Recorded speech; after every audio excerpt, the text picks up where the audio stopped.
बहू प्रिया को आदत थी हर काम में शॉर्टकट ढूंढने की, क्योंकि उसे हर काम में आलस आता था। अरे यार, दूध गर्म कर दो ना।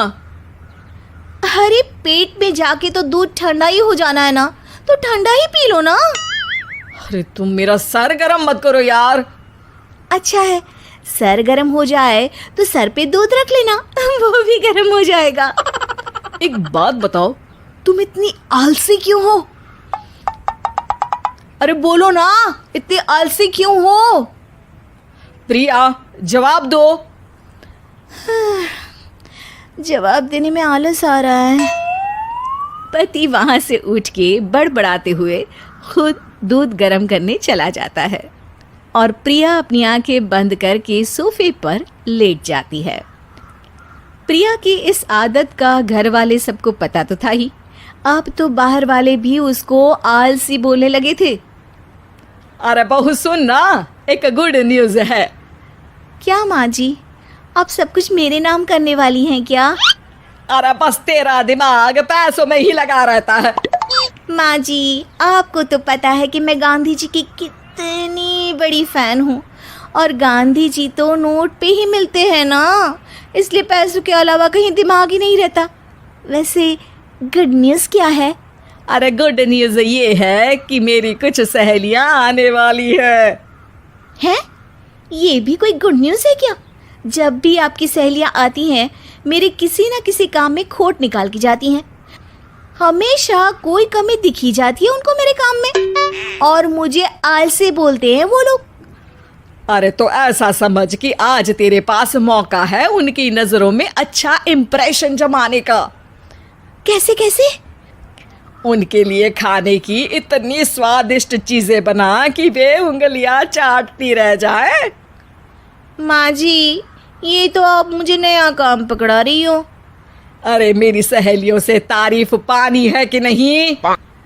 हाँ, पानी तो है।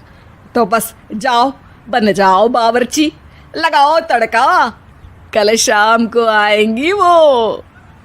अगले दिन सास सुबह से घर के बाहर अपनी सहेलियों के पास चली जाती है और शाम को सब प्रिया के हाथ का खाना खाने घर आते हैं। आज देखते हैं कि प्रिया बनाती क्या है। हाँ हाँ, पिछली बार हमने बोला कुछ हल्का खाएंगे तो पापड़ फ्राई करके ला दिए थे बस। हाँ, और उसके पहले जब आए थे और बोला था कि भारी खाना खाना है तो तरबूज काट कर ले आई थी। बोल रही थी तरबूज भारी होता है ना।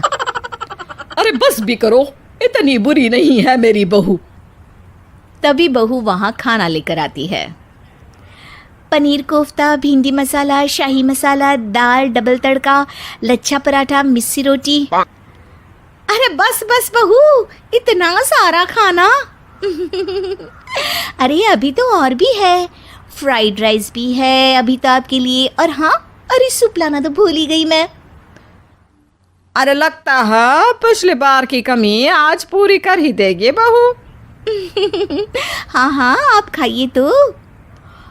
हाँ, खाएंगे तो सही, इतना खाना बना तो दिया है, अब देखना भी तो पड़ेगा ना कि बना कैसा है। हाँ हाँ, लगा ले भोग खुद को। खाना चखते ही तीनों सहेलियां प्रिया की वाहवाही करने लगती है। अरे शानदार, जबरदस्त, जिंदाबाद, मजे आ गए प्रिया। प्रिया की सास भी कमाल है, बहू को क्या जायकेदार खाना बनाना सिखाया है। अरे मान गए भाई, इतना अच्छा खाना तो हम में से किसी की बहू नहीं बनाती, और हम भी नहीं बनाते, झूठ क्यों बोले। अरे बस करो बस करो, खाने पे ध्यान दो, बोलती ही रहोगी तो खाओगी कब। ये लो, थोड़ा पनीर और ले लो। सास भी सहेलियों के साथ खाना खाने लगती है, पर बहू के साथ अपनी भी तारीफ सुनकर सास मन ही मन फूली नहीं समा रही थी। प्रिया ने बड़ी खुशी से सबको खाना परोसा और सबने झट से खाना खत्म भी कर दिया। राधे राधे, मजा आ गया। और थक गई खाना खाते खाते, अब बस बिस्तर लग जाए मेरा। अब तो जब भी मेरे घर मेहमान आएंगे प्रिया को ले जाया करूंगी खाना बनाने के लिए, मेहमान भी खुश हो जाएंगे। सास खुश है कि प्रिया की इमेज अपनी सहेलियों के सामने काफ़ी सुधर गई है। प्रिया खाने के बर्तन समेटती है। इतने में तीनों सहेलियां हाथ धोने किचन में चली जाती है। तभी एक सहेली देखती है कि किचन स्टैंड पर कागज़ पड़ा हुआ है। वो सोचती है कि कागज़ को डस्टबिन में डाल दे। जैसे ही वो उसे उठाती है तो देखती ही रह जाती है। दरअसल वो एक बिल है जिसमें वो सारी चीज़ें लिखी है जो उन्होंने अभी अभी खाई है। वो चुपचाप बिल उठाकर बाहर आ जाती है और उसके पीछे बाकी दो सहेलियां भी आती हैं। प्रिया, खाना अच्छा बनाया था, सच कहूँ तो बहुत अच्छा बनाया था। थैंक यू, बहुत अच्छा लगा सुन के। हाँ, पर जिसने बनाया वो इतनी तारीफ सुनता तो उसे और भी अच्छा लगता। क्या मतलब? ये बिल देखो, तुम्हारी बहू ने ऑनलाइन ऑर्डर किया था खाना। अरे तारीख तो आज की ही है ना? हाँ, आज की ही है। प्रिया, ये सब सही है क्या? प्रिया अपना सर झुका लेती है।